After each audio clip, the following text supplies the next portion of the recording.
Alright guys, what is the crack? You are very welcome to another episode of the From the Depths podcast. As always, my name is Emmett, and you're very, very welcome to another week of the show. And you're very welcome to part 2 of our George Romero of the Dead retrospective here on From the Depths. Like I said on last week's episode, this is very much a heavy metal podcast and all of that crack. But I'm just using the podcast as an excuse to try and get into a few different things too. And if you want to hear my reasons as to why I'm covering a few horror movies, check out last week's podcast. It was all about 1968's Night of the Living Dead, one of my favourite films of all time. And I'm using my love of that film to get into horror as a whole. But like I said, my explanation to that is on last week's episode, and I do recommend checking that out. That's definitely one of my favourite episodes of From the Depths so far, and a lot of you seem to like it too. A lot of great feedback to it, and listenership is up, which is always good. So we are dropping this somewhat midweek as opposed to Friday. I'd say a few of you listening are probably scratching the heads being like, here, dickhead, where was the podcast on Friday? You advertised it all last week that there was going to be a podcast on Friday. I'll tell you exactly where the podcast was. It wasn't uploaded, and I'll tell you for why. Most of you listening are from Ireland, so you'd be well aware of this. A few of you listening aren't from Ireland, and quick note on that, very happy to have you on board and all that kind of crack too. But the pubs reopened in Ireland last week, and anyone who knows me knows that I am like a fish to water when it comes to alcohol. And I initially wasn't intending on going to the pubs. I said I'm going to leave the pubs alone now until the first week or two, the initial rush is over, and then I can sit down and have a few pints in comfort. But I think my mates collectively know how much of a fish in water I am with the pints. So I got invited for pints on Wednesday, went out, didn't check footnotes or record anything for the podcast on Wednesday. I said, okay, I'm going to do it Thursday. Went into work, met the lads from work. They were like, here man, do you want to go for a pint after work? I was like, no, I can't. I've no money, I can't go out for a pint. And they were like, you're coming out for a pint. We've been talking about having a pint for 6 months. We are going out for a pint. I was like, okay, we'll go for pints. Went out for pints Thursday. Friday, I had my first day off, like my first full day off in ages was going to be Saturday. And I had mentioned that to a few people, and a few people were like, are we going for pints? And I said, you know something, fuck it, I'm off for 2 days. I'll go for pints on Friday as well. So I went 3 days on the pints. And I was absolutely riddled with the fear on Saturday. I hadn't done anything, I was just very much hungover. And I was hungover and I was groggy and I was anxious, and I was just like, I can't do a podcast today. I can't. So I had initially watched Dawn of the Dead for this podcast about 2 to 3 weeks ago, and I rewatched it on Saturday to refresh the mind and everything like that before I went into it again. And lo and behold, what would happen, a good mate of mine who is a huge horror nut, who will be on the show at some point to cover a series very, very similar to the of the Dead, the original of the Dead trilogy that we're talking about on last week's show, this week's show, next week's show, goes to me, and I haven't seen him in well over a year. I'd say nearly 2 years, and he goes, are you coming out for pints? And as fear-riddled as I was like, fuck it, I have not seen this guy in forever, I have to go out for a pint. So that was the story of why this episode of the podcast is delayed. I'd say a few of you are probably thinking that was pretty needless, but look, I wanted to explain it just to give a little bit of context. I thought it was pretty funny, and to be quite honest with you, I think what I'm going to do anymore, like I will release a new episode of the From the Depths podcast every week, but rather than specify a day of the week anymore, I think I'm just going to throw them out whenever they're done. Because to be honest with you, the podcast is so new and it's so young and everything like that, where I don't think anyone's actually like, of a Friday morning and I was like, here, where's the new episode of that? Particularly because I had to take the break back in April. So I'm pretty lucky in that regard. And it's convenient too. I'm nearly finished placement for college, and like I said, I work a part-time job, but I'm in a management role there. So time is really, really sparse at the moment. It's very, very hard to come by free time. But yeah, that's what I'm going to do. I'm going to stay releasing a podcast once a week, but rather than be like, it's going to be out this day or that day, I'm just going to throw up a story on the Instagram and on Facebook and be like, there's a new podcast out, go check it out. And yeah, I think that's the fairest way to do that for you and for me, because it makes life a lot easier. So what are we talking about? As I mentioned a few times, actually, before I forget, I was about to sidestep this fucking have a note of this and everything. The Cranium Titanium Irish Heavy Metal Awards were this past weekend, and From the Depths was nominated for Radio Show and Podcast of the Year. Now, it was our first and will probably be the only time to be in contention for this, as unfortunately Trevor, the absolute legend that he is, has decided that this will be the last year of it, and I totally do not blame him, because it is a lot of work goes into this, and he did a fucking fantastic job. And I really recommend checking out the video of that. The video of that is available on YouTube in full to check out. And sorry, now I'm just trying to fix something on my computer. It nearly updated while I was mid-recording. That could have been awful, because I got a really good flow going this time along. You have no idea, guys. It normally takes me about 2 or 3 goes to start to record a podcast, and then we're off to the races. But anyway, the Cranium Titanium Irish Heavy Metal Award show was this past Saturday. I really recommend you checking that out. It was a great watch. When I went for about 2 or 3 pints with my mate that I mentioned there on Saturday night. I came back and I watched it over a few cans. I really enjoyed it, and I want to offer a fucking huge shout out and thank you to every single one of you who went out and voted for From the Depths. There was obviously no chance that we were going to win that at all, and to be quite honest with you, if I had won that, which again was highly unlikely, but if I had, I would have spent that whole time just giving praise to the other podcasts that are going there. And there's so many great Irish heavy metal podcasts and stuff like that going at the moment, and I swear to God, this was the saving grace. My one thing was that we didn't come dead last. There was 13 contestants, and that we didn't come dead last, right? And that is not a knock to anyone else that was on that, but it's just like, I put a good bit of work into this and everything like that, and I'm continuously trying to make this more I'm not trying to make it bigger, but I'm trying to make it more enjoyable for those listening, and I'm trying to make it constantly enjoyable for myself as well, and engaging and all that type of crack. And sometimes stuff like that shows the feedback. I'll tell you one huge thing I came away from. More of you voted for From the Depths than you did for Agitators Anonymous with Alan Averill from Primordial. And that fucking blew my mind. And that was fucking cool as fuck. I came away from that being proud as punch, because I know a lot of people are hit or miss with Alan's podcast. I fucking love it. I've suggested it to you guys that listen on this podcast before. Agitators Anonymous is a great podcast. It's not always heavy metal based, but when it is heavy metal based, it's a great listen. It's a fun listen to. It's not too long. Normally averages around the same time as an episode of From the Depths, at around 45 minutes too, so it's not too much to digest in a week.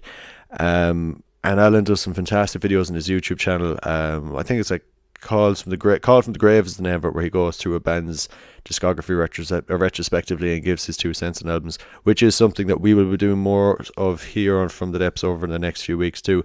I'll definitely do one or two of those in the weeks after next week, I should say, when this horror series of the George Romero zombie classics is wrapped up. Anyway, huge shout out to Trevor for including me on that list, and huge shout out to all of you guys that voted in that regard. That was fucking cool as fuck. And like I said, it's obviously nothing against Alan's podcast. Alan's podcast has way more listeners than mine and everything like that, but the fact that enough of you came out to vote for From the Depths above that, it was just a really cool novelty for me. And I hope in saying that I don't ever cost myself the chance to have Alan on this podcast at some point, which I was about to say that would be very, very slim. But to be quite honest, like, I've had Eric Bell on the show, and I've got a few special heads lined up over the next few months too. So never say never. We're both Irish. We're both currently stuck on a very, very small little island of a population of less than 5 million. So never say never. Anyway, back to this week's topic. So, as I mentioned several times in the first 2 minutes of the show already, we're going to be talking about 1978's Dawn of the Dead. This was my first time watching this film. I'd seen so much of it throughout the years. I'm 90% certain that I could say that I've seen 50% of this movie in the past 10 years by accident. But it was my first time consciously sitting down to watch it as part of this mini series on the podcast. And I'll tell you, the immediate thing I came away from was as much like, and I haven't sat down to watch Day of the Dead yet. I've seen, in a similar vein, I've seen 90% of that movie before as well, but I've never watched it straight through.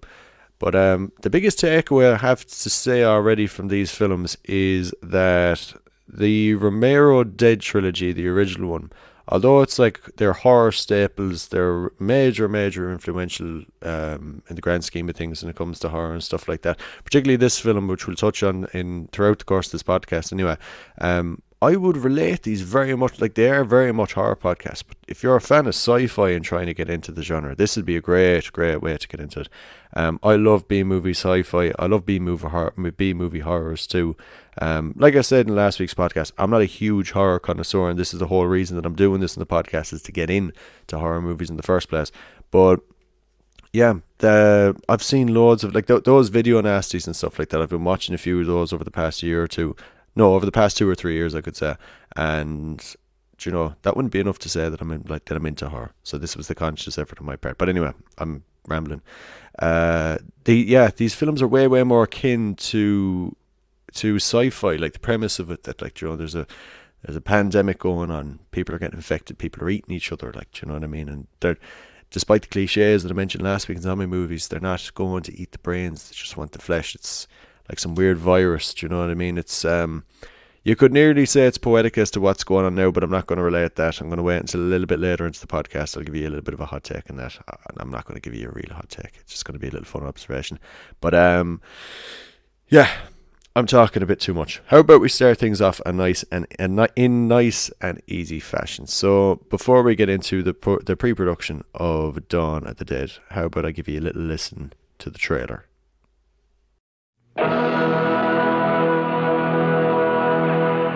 In 1968, George Romero brought us Night of the Living Dead.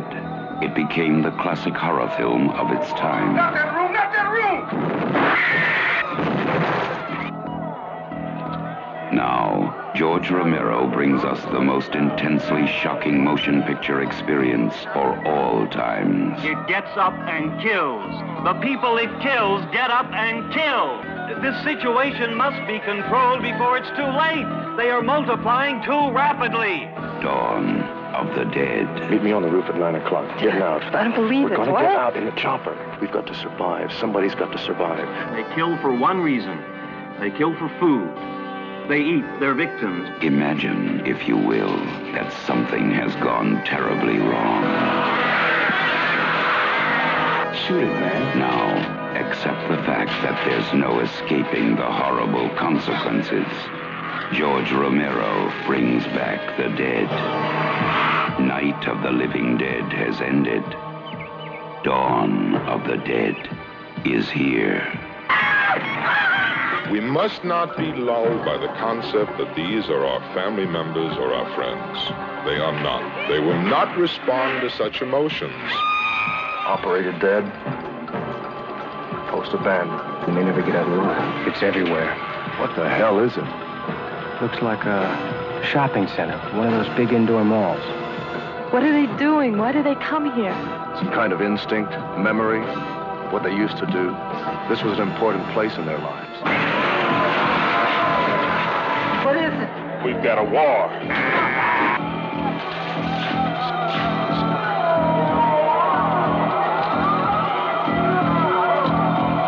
I'm afraid. We have spawned our own savagery. Soon, it will consume us all. It is a horrible, hauntingly accurate vision of the mindless excesses of a society gone mad. They must be destroyed on sight. When there is no more room in hell, the dead will walk the earth. We are down to the line, folks. We are down to the line. Dawn of the Dead. Alright, so that was the trailer for 1978's Dawn of Dead. Before we get into anything else about this film, I need to do the housekeeping as always, which I forgot to do at the start of the show. My apologies for that, because I'm after taking you a little bit out of the theme, but we'll get over this really quick. If you have been enjoying the podcast, or if this is your first time listening to the From the Depths podcast, as always, you are very, very welcome to the show, and I'm very, very happy to have you on board. As always, my name is Emmett, and if you want to support this show in any way, you can do so by following us on social media. You can follow us on Facebook at From the Depths Metal Radio, and you can follow us on Instagram at From the Depths Metal. The podcast initially came out every Monday, then it initially came out every Friday, but now I'm just going to make you the simple promise that there will be a new one every week. And to stay up to date with the podcast and everything like that, you can also follow us on YouTube. You can, if you look up From the Depths Metal, or if you look up From the Depths Metal podcast, you'll find us straight away. You can follow us on Spotify as well. If you just look up From the Depths podcast, you'll find us there. You'll find all the old episodes there as well. If you can't find us on YouTube or Spotify, simply find the Instagram page at From the Depths Metal. Click on the link in bio. You'll get our link tree. You'll find all the old episodes on YouTube and Spotify, and as well as that, the radio show, which was the original From the Depths, which was just a music-based show, got plenty of old episodes on our Mixcloud. And as well as that, we got a few of the live streams with myself and Mr. David O'Mahony from last year that we did during the initial lockdown. Dave, of course, is in the black metal band Galloc and runs for Maureen Hate Records based in Cork, and as well as that, he is the editor-in-chief of Flail of Venom Fanzine. We had a good bit of crack doing that in the early days of this pandemic and all that crack. So that's the housekeeping out of the way. So yeah, if you want to support the show, help us get bigger guests, help us expand our reach, that is the best way to do so. And as well as that, guys, if you're listening to an episode of the show and you enjoy it and you're kind of like, you know something, I'd actually recommend this to a friend if I'd had a pint or two in me. Save yourself the embarrassment. Throw it up in your Instagram story. I'll reshare it and we all win.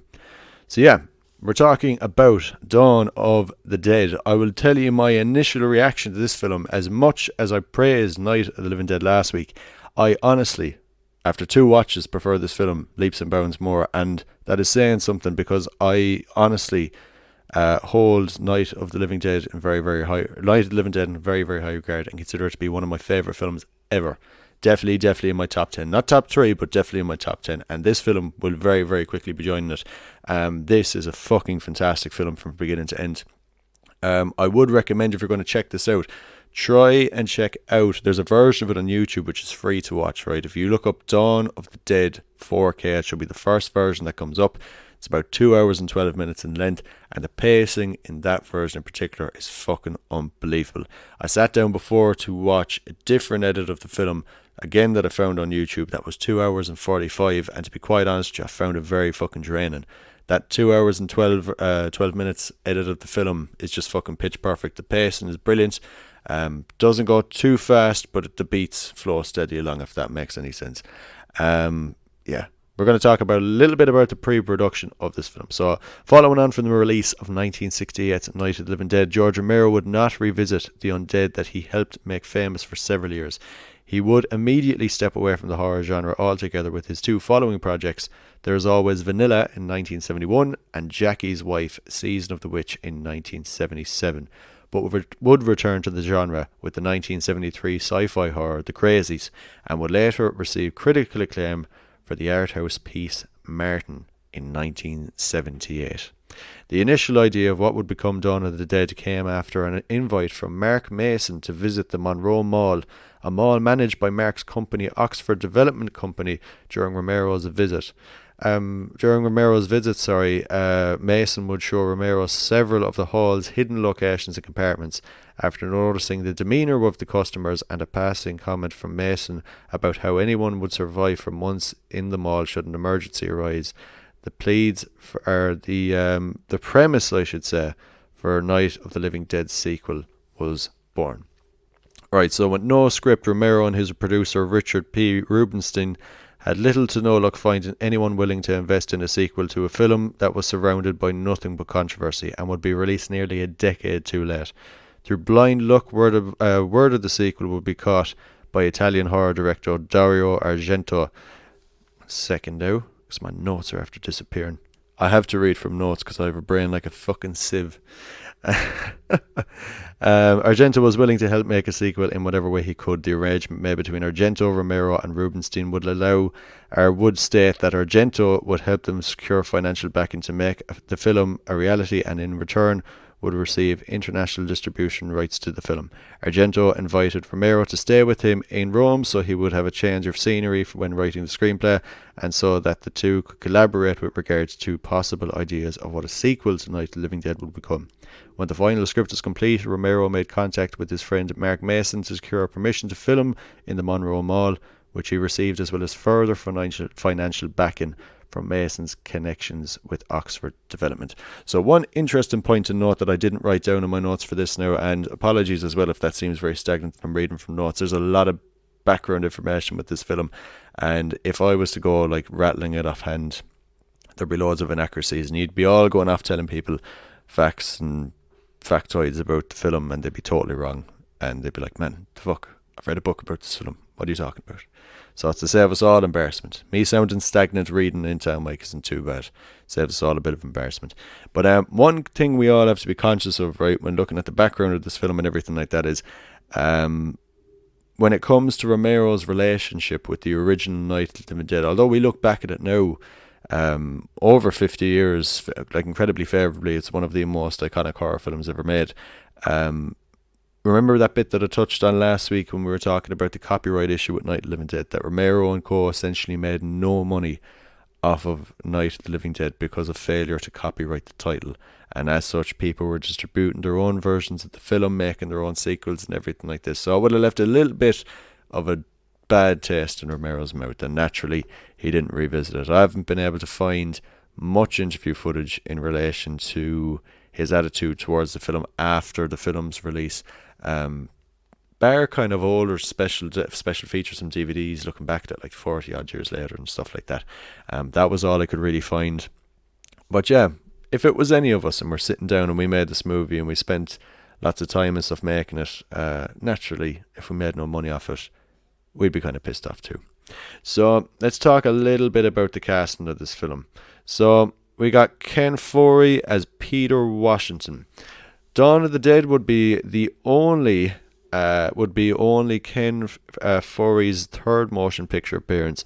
In relation to his time spent making Dawn of the Dead, Foree would have primarily nothing but positive memories of his time on set, with the only exception being the filming of the scene involving him executing 2 undead children. In the years after Dawn of the Dead's release, Foree would go on to become a staple of the horror genre, appearing in Texas Chainsaw Massacre 3, 30 Days of Night, Dust to Dust, The Lords of Salem, The Dentist, and also appeared in the 2007 Halloween remake. Foree also hosted his own horror festival called Foree Fest, which was held in 2007, 2009, and 2013.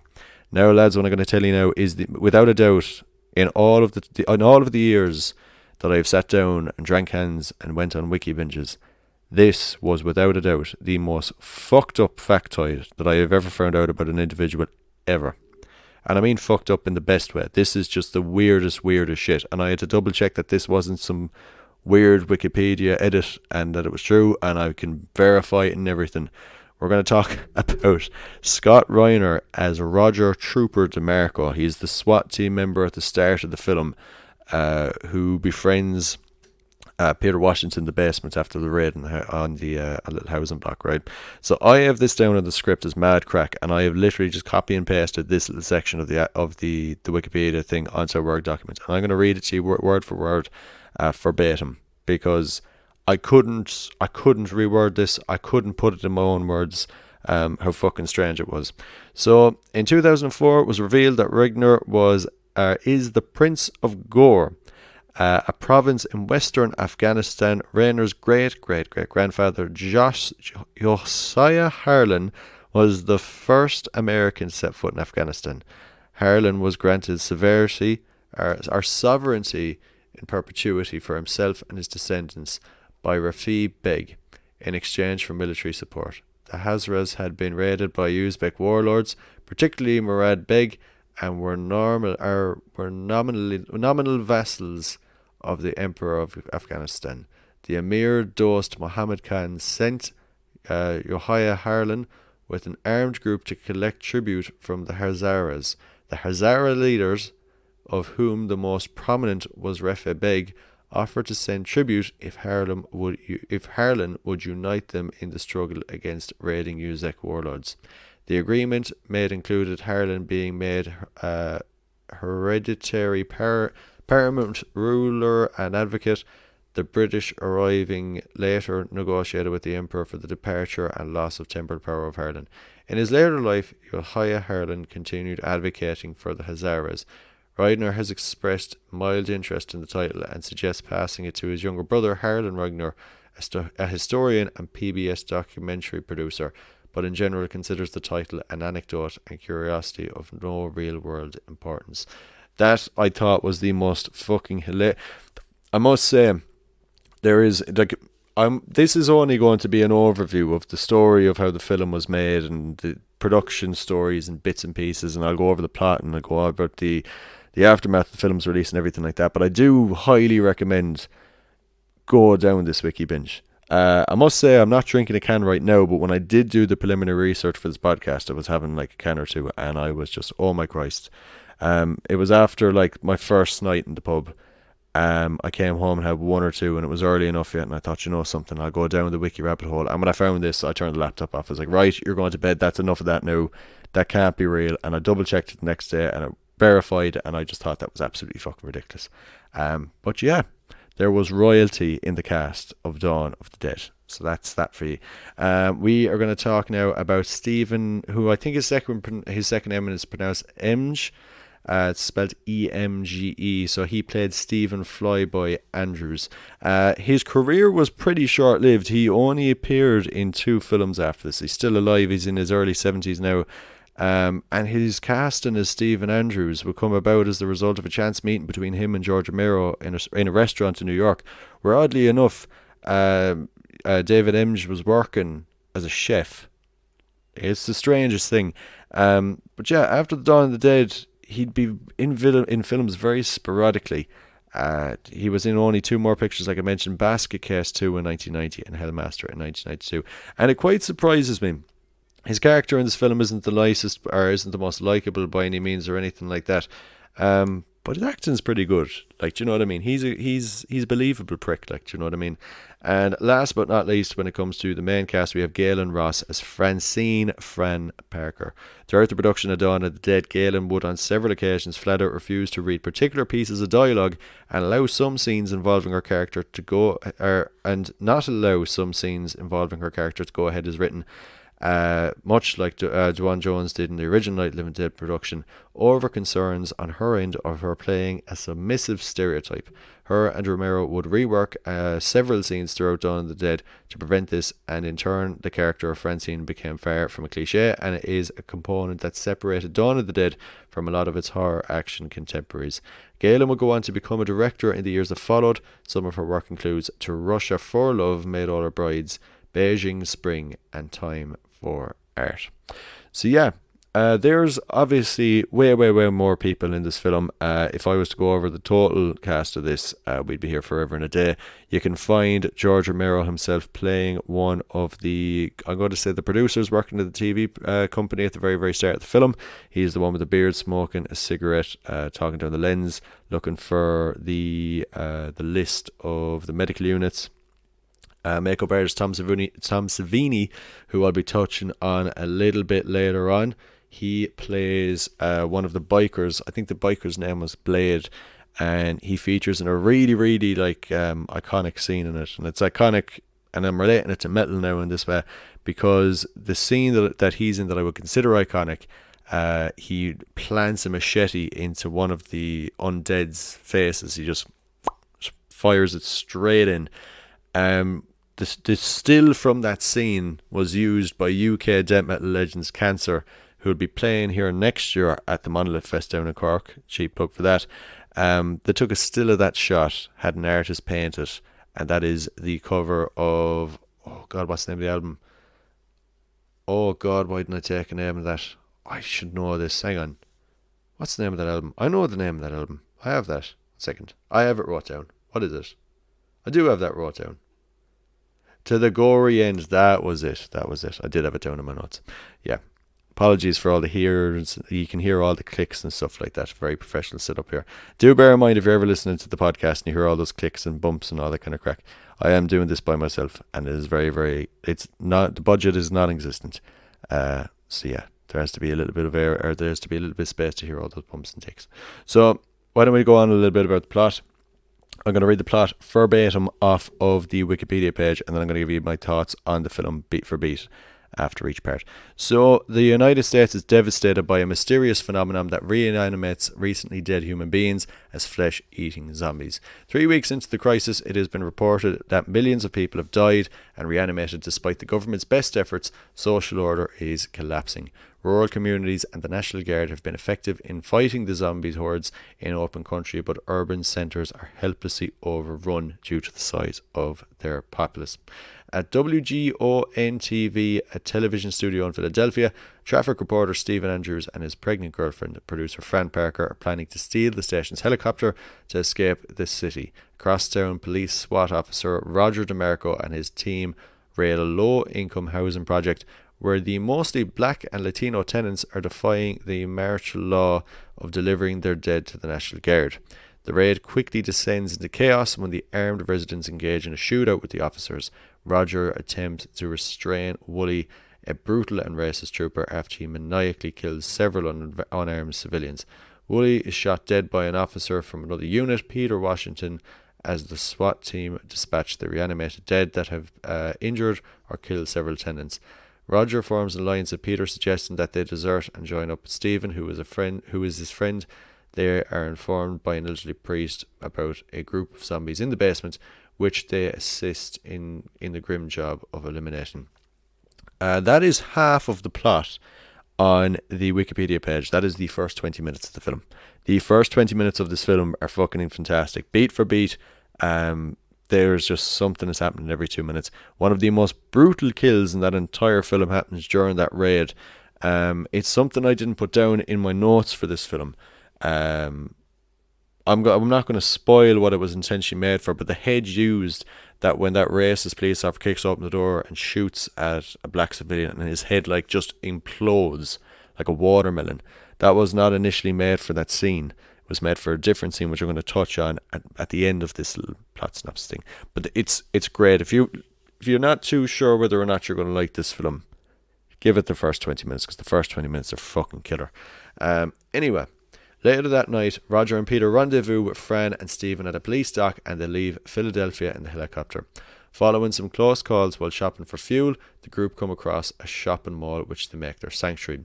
Quick note on that, one of the coolest kills in the film is during that little ambush they have when they're going for fuel, and what's his name? Roger is fueling when he's fueling the helicopter, and one of the zombies are really slowly walking towards him, and he steps over a box to try and get him, and his head, the very, very top of his scalp, gets decapitated by one of the helicopter's propellers, and it makes for a savage kill. Anyway, where am I going? I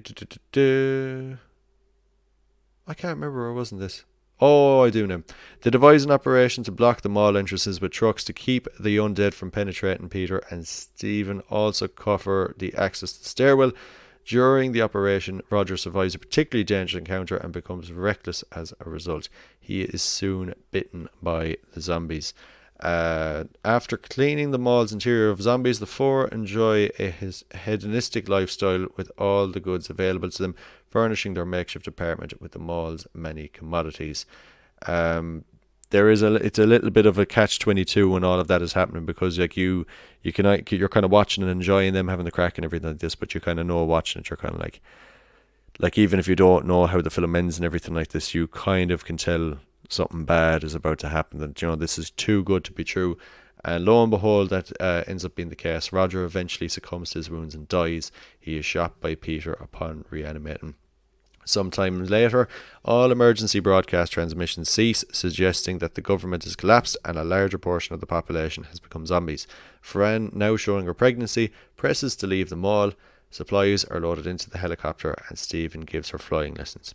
Having seen the helicopter, a nomadic biker gang arrive to conquer the mall, destroying the barriers and allowing hundreds of zombies back inside. The looting bikers enrage Stephen and he triggers a gun battle with them. Stephen is shot before being bitten by the undead. As some of the bikers are eaten by zombies, the rest retreat with their stolen goods. Stephen, who is now reanimated, acts on a remnant of his memories and tears down the wall, covering the stairwell, and leads the undead to Fran and Peter. Peter kills Stephen while Francine escapes the roof. Peter locks himself into a room and contemplates suicide, but when the zombies burst in, he has a change of heart and fights his way up to the roof, where he joins Francine. The two then fly away in a helicopter to an uncertain fate, leaving the now abandoned mall to be overrun by the zombie horde. And a very, very quick note to add as well about the very, very end of that film. The cut that I watched, and I think it's in all of the cuts anyway, is the now iconic use of the song The Gunk. It's kind of light-hearted and everything when it's in the film, but to be honest with you, looking at the visuals as the credits go and the mall is overrun with zombies and that light-hearted music is playing, it just really leaves you with a sense of dread. And I don't know if that was intentional or not. I think it probably was, to have like the contrast between like this absolutely ominous scene of hordes of zombies just aimlessly walking through the mall and this light-hearted music going on. But I remember when I watched this movie, particularly the first time when I watched the movie there about a few weeks ago, and that scene in particular when you see him flying off and they're just aimlessly walking through, and it's all these different angle shots of the dead walking through the mall while the gunk is playing, and I was just left being like, oh my god, fuck this. But like, not in the sense that it was bad, it was just kind of, I was just kind of like, oh, like in the end they survived, but did they really survive? Like, do you know what I mean? Because like one of the last lines of the film is like, they're asking about how much fuel is left, and she's like, not much. And they're just kind of like, oh, well, they fly off not knowing what's going to happen.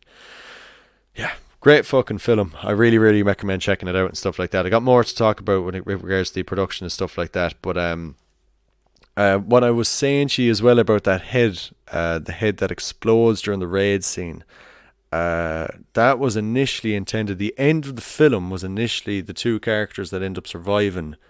They were originally meant to die by suicide together in the room where, I can't remember, was it Peter or Stephen? What was his name? Peter. Where Peter is about to die by suicide. Apparently, him and Fran were initially meant to both die by suicide in that room. And as dark enough as that was going to be, the fact that head was going to be used for that scene I genuinely think it would have traumatized audiences. It mightn't be as shocking now, you know what I mean? But 1978, you have a scene depicting suicide on a theatrical screen, and you have one of the participants in the suicide have their head literally fucking explode. That would have been fucked. I think the use of that where it was way, way better. And as well as that, the fact that you would have been so emotionally invested in the two characters by that point of the film, and you really want them to get out of the mall and stuff like that, I think it would have been really shit form on the audience to just leave them with that visual at the end of the movie of these characters that they like, one of their heads literally fucking exploding. I think, would have been way, way more kind of tasteful to have the zoom out shot of the room. You hear the two gunshots, and then have the zombies finally reach into the room and go into the room, and you know that they're just going to eat the flesh of them anyway. And you could have still ended it with the gunk. It still would have been fucking incredibly depressing and shit like that. But it would have been a little bit more tasteful than a fucking literal exploding head. As well as that too, the way it's used, and you could tell they were going to use this for something shocking. The way that your man bursts through that door that racist SWAT member and just boom, and your man's head literally just fucking explodes. It's like watching a watermelon explode. It's the fucking coolest thing. But yeah, my favourite scene in this entire film, oh god above, I would nearly say the closing credits, because it was the one part of the film that kind of really got me in the chest. I was kind of like, there is a great sense of dread throughout this film. Like, you kind of know going into it, you can tell the first third of the movie, you're kind of like, right, they're aimlessly going forward, but there's hope. They seem really sussed and everything like this. But once the SWAT member, that's I can't think of the character's name now, but the blonde fella who ends up dying, becoming a zombie and getting shot by Peter, he when he gets reckless and stuff like that, when they're trying to block off the entrance to the mall with the trucks, you can kind of tell then you're kind of like, fuck. You're like, Peter and Fran are the only ones who really have their shit together here, because I can't remember the character's name, but he was nicknamed Flyboy. He gets kind of restless and everything like this, and do you know what I mean? You can kind of tell early on. You're like, or once that mall scene happens with the vans, with the trucks, you can kind of tell you're like, oh shit, things are not going to end well here. Not everyone's going to get out alive. And so in that very end scene, you're kind of thinking, was the roof is getting overrun when Fran is trying to fly away too, and things are not looking good. A fantastic sense of dread throughout this film as well. A lot of people now who would be more kind of well-sussed in horror be like, oh, you think that's dread, you should watch this. But as a casual film fan getting into it, I thought there was a very ominous sense of dread. There was not much sense of these guys getting out of it past the halfway point of the movie, for sure. My favourite scene in the film, I would genuinely have to say, not the initial point that the bikers break into the mall, but the absolute mayhem that ensues afterwards when the army of the undead are coming through and the bikers are fighting with them, and the bikers are fighting with Stephen and they're fighting with Peter, and you're just kind of like, oh god.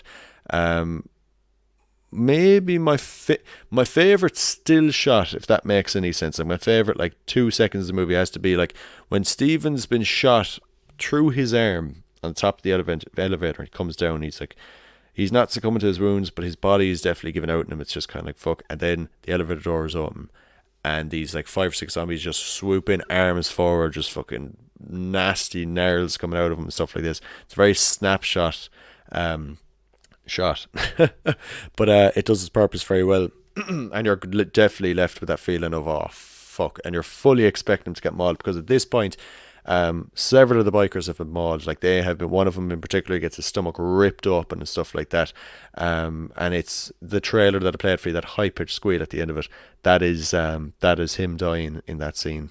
Tom Savini as well, with that kill I mentioned from the Cancer album cover, literally puts his foot on the undead zombie's shoulder blade and just thump straight to the forehead. Fucking savage shit. But that mayhem that just ensues, there's so many great shots in that. But my favourite scene, God, it is that. But the way that scene, that sequence really ends with Stephen coming out of the elevator and his skin is green and oh my God, just played fantastically. It's so good. And it is a really cool little niche thing as well. Credit where credit's due to the actor that played him. The gun that he's holding in the elevator, he comes out and it's hanging off his finger because he obviously doesn't remember to hold it anymore. And the limped lip and everything like this, and it's just, it's so well done. And it really makes it's kind of a sickener that it takes the end of the movie to show this. But the fact that the zombies kind of have spatial awareness, that if they remember the place, well, they do mention it earlier. Actually, do you know something that might have been foreboding, because Stephen himself makes a comment when they're talking about why are all the zombies outside the mall, and he's there and he says something along the lines of, because they remember it, they'll have fond memories around it and everything like this. You can tell throughout the film, particularly because there's points where they're like crossing off the calendar.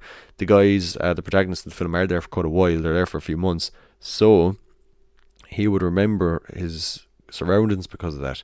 And he's not intentionally going up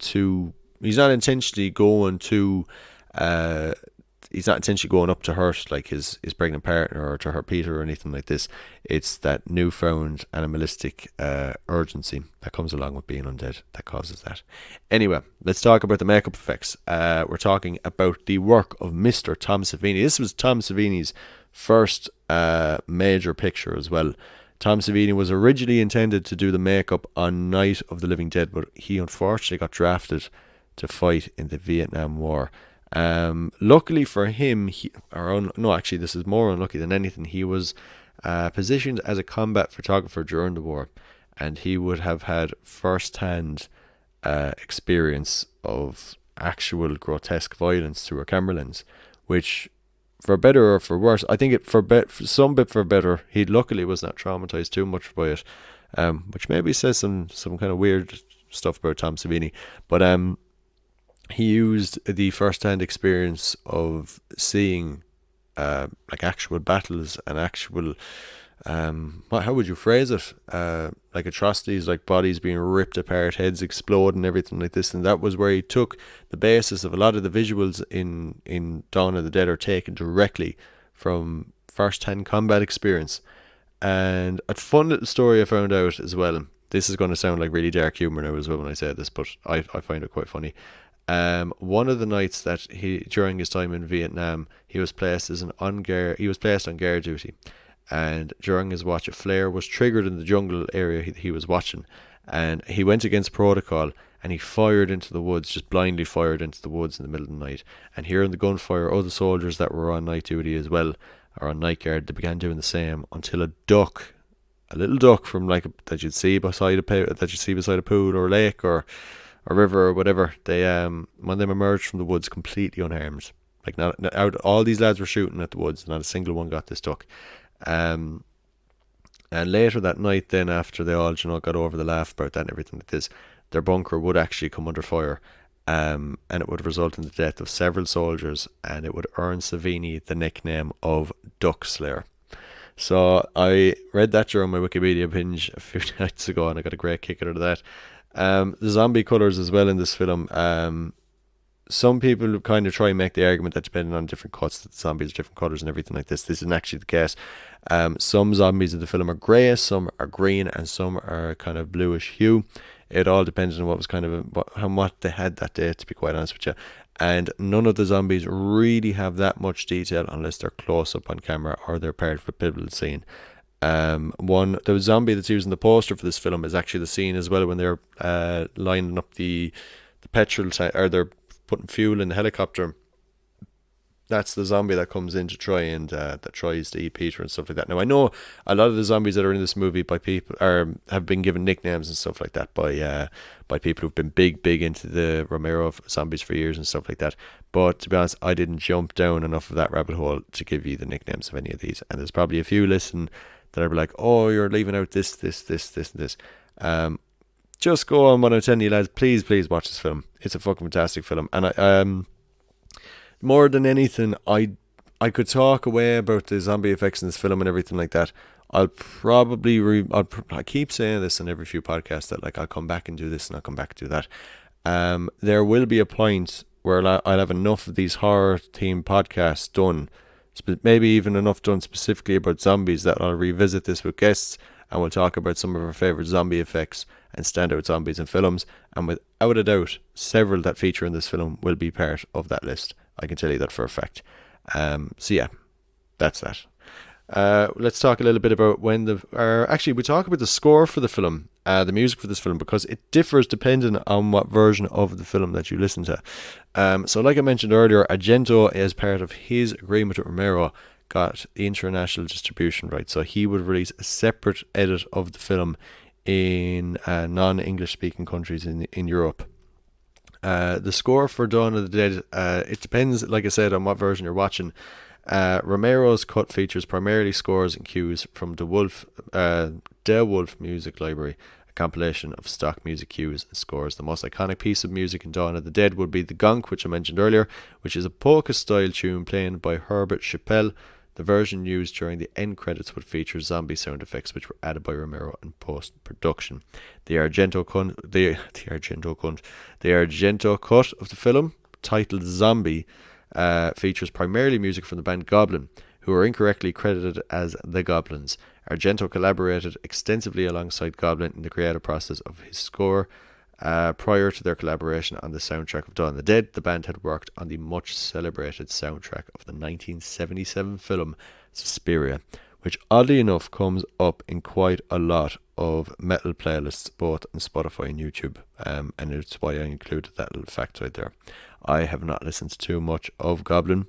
A lot of friends of mine are huge Goblin fans, and yeah, that is probably a retrospective I'm going to do now. It's going to take me a few months to listen to all those albums. I have quite a large discography, but we might do that down the line.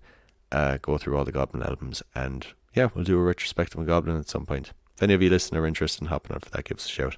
The film was released later in 1978. Following the initial word of mouth, catch my throat then. Following its initial release, word of mouth spread fast around Dawn of the Dead, and an ad campaign claiming the film to be the most intensely shocking motion picture of experience for all times, and using the iconic line from the film, when there's no more room in hell, the dead will walk the earth, was launched, adding to the hype. Fun extra fact relating that to metal. Possessed's last album, which I cannot remember the name of, I think it came out in 2018 or 2019. The very, very last song, or the very, very first song in that, which I think is titled No More Room in Hell, the first line in that song is based off of that iconic line from the film too. And how I'd say it's probably using more metal, and I just don't know more examples of it being referenced. Fucking very, very good line, very iconic line. The film will go on to earn 900,000 on its opening weekend, and will go on to gross 16 million during its initial theatrical run. The film globally would have earned 66 million, out earning the original Night of the Living Dead as well as the follow-up Day of the Dead. And another cool one, and this is going to be the last little bit of factoid stuff that I'll leave you on for this week now, is the unofficial continuity that comes about when talking about Dawn of the Dead. So, as you've probably guessed from last week's podcast and the last 48 or so minutes, the films I'm covering are the George Romero Initial Dead trilogy. Now, that continuity extends to, I think, 3 more films that are released after the year 2000. Due to the agreement between Argento and Romero, there was a little bit of a loophole there. So, like I mentioned, Argento would release the film called Zombie, would release Dawn of the Dead as Zombie, spelled Zombi. About a year or two later, he would release a film called Zombie 2. I've never watched it, and it is definitely something we're going to be covering on this program now after we wrap up the Romero films and stuff like that. I'll give you a few months. We'll get back to the metal music now after this little trilogy is done and all that kind of crack. But yeah, Argento would release the film in non-English speaking or European countries under the title of Zombie. This 119-minute cut of the film would be released in Japan in 1979 and immediately topped their box office. This cut of the film would result in an unofficial string of sequels starting with 1979 Zombie 2, 1988 Zombie 3, and concluding with 1989's After Death.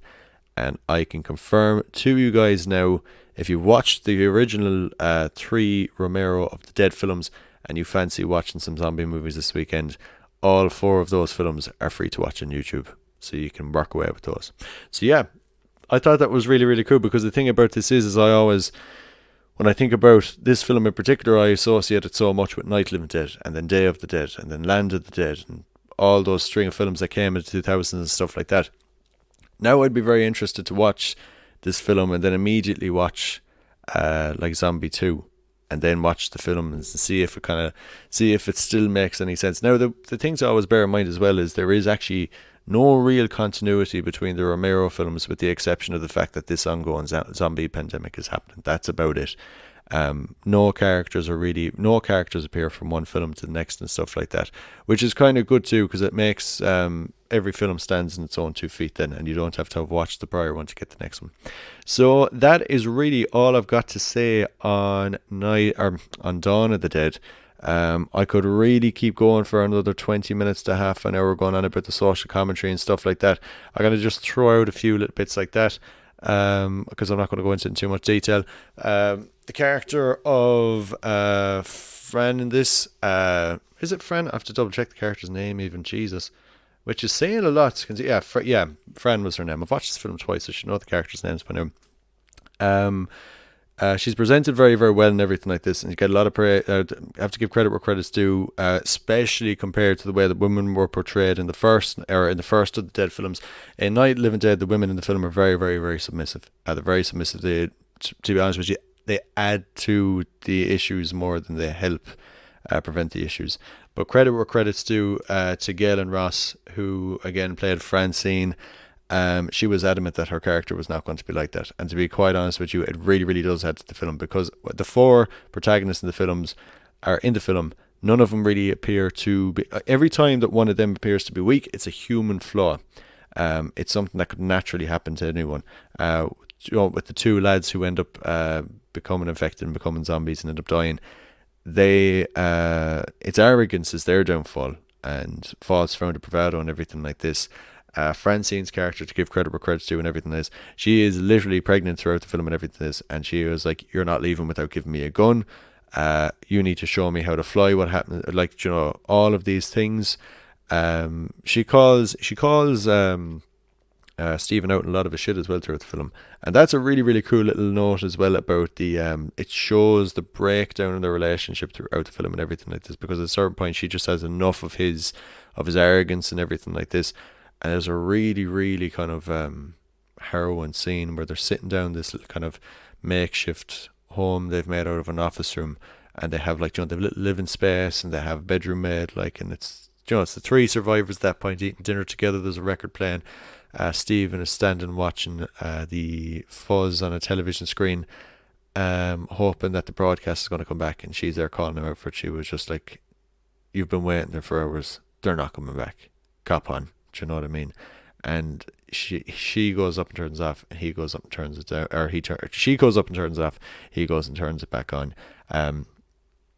It's just fucking class.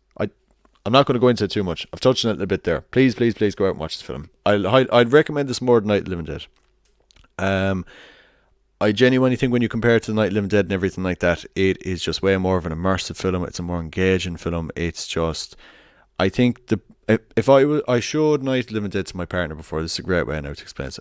My partner, she is a big, she loves film and everything like that, and she did not get Night of the Living Dead. She was just kind of like, it's slow paced, not much is happening. I totally disagree. I think if I was to sit down and show her this, she'd be like, "Why didn't you show me this the first time?" This is way more akin to contemporary cinema than anything, and I think modern film fans are getting a major kick out of this too. It's a great film, great acting by everyone involved. Was done, like, do you know what I mean? It seems very much in the same vein as Night of the Living Dead, where it wasn't totally low budget. It was low budget, but it's low budget on a bigger scale, if that makes any sense. And it really, really adds to the charm. And yeah, it's a fucking fantastic film. And I'm going to stop talking to him, because I've been talking for the last half an hour to 40 minutes about this film. So again, if you want to check out the film for yourself, you can check out the version I watched for free on YouTube. Just simply look up Dawn of the Dead 4K, and it is their perfect sound and video quality. The 2 hours and 12 minutes edit that I watched, would not recommend the 2 hour 45. Just for me, very slow pace and everything. That I didn't even get halfway through it, but the 2 hour 12 one on the button, fantastic watch. So yeah, that is pretty much our podcast about Dawn of the Dead wrapped up. I could very well revisit this movie again with the panel, like I said last week, about Night of the Living Dead. And thing is, I like I've been saying for the last 2 weeks, I am not a horror nut. I'm just getting into the genre and everything like this. So I'm really looking at this film through uneducated eyes and stuff like that. So it might be fun to come back to this one in a year or two, once I kind of do more of these and I know more about the genre, and have guests on to talk about it with me who know a little bit more about the film and stuff like that too. So yeah, Dawn of the Dead, 1978, George Romero. Fantastic film. We will be wrapping up this Of the Dead trilogy next week with George Romero's 1985 classic Day of the Dead. And I can tell you already, I have seen snippets of this film. It is a way more grotesque affair. It is a way more dread-riddled affair. It is a lot more harrowing and stuff like that from what I've been told too. And I'm very much looking forward to sitting down and watching it. And I'll be doing so this weekend, and I'll be coming back. I'll do it later this week. And I'll come back at you early next week with a podcast about that too. And that'll be the Romero trilogy wrapped up. And like I said last week, I may come and do a podcast about the rest of the Romero Dead films, but I will definitely do that as a panel. I will not go and sit down and read or watch those films one by one. So yeah, guys, that has been another episode of the From the Depths podcast. Thank you very, very much as always for listening. My name has been Emmett, and yeah, I will catch you next week.